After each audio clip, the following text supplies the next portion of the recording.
Ah, the plot thickens on the trumped-up Georgia indictment. Let's get ready to rumble!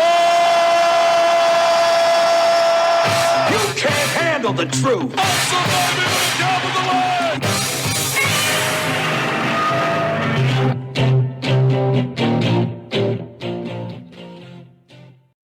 Hi, this is Pastor Marty, and you are watching The Afternoon Drive. Thank you so much for stopping by. Make sure you're a subscriber to the channel. Once you are, smack the bell, click the word all to get notification of my rants, and please like and share this video.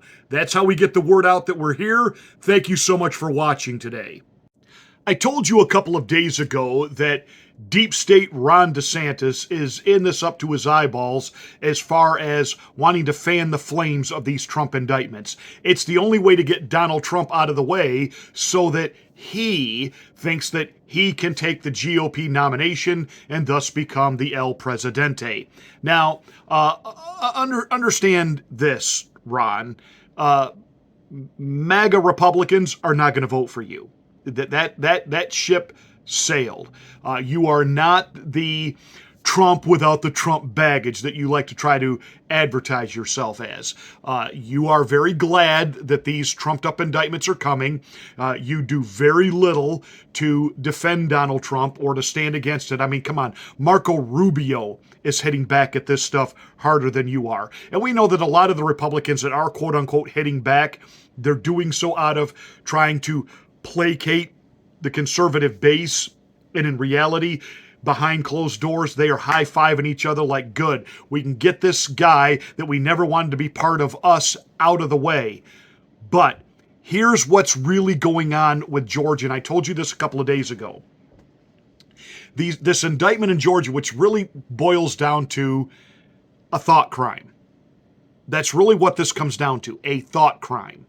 In order for this to reach the quote-unquote RICO predicate, this insane district attorney, who does nothing to prosecute any of the crimes going on in places like Atlanta, which is, like a demilitarized war zone now, does nothing to really go after real crime in Georgia, but we're going to come after Donald Trump because we're a third world banana republic, and the big guy, Joe Dementia Biden, wants his political opposition out of the way.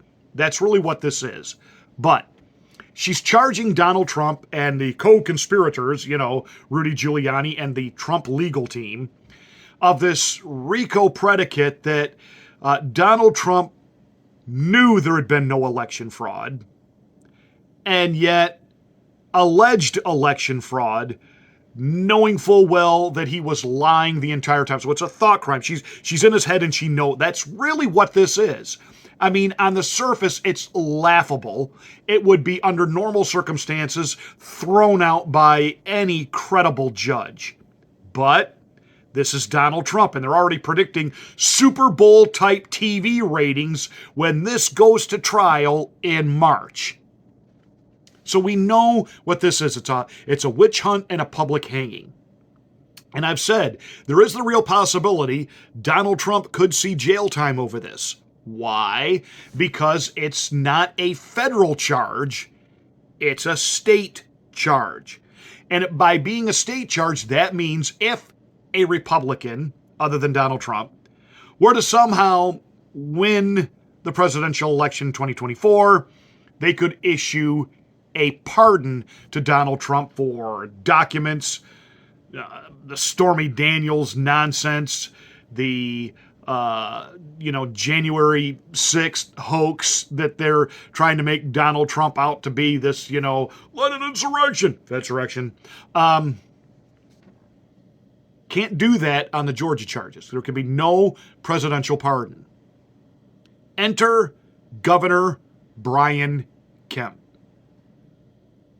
Now, what's significant about that? Well, he claims to be a Republican. He don't like Donald Trump.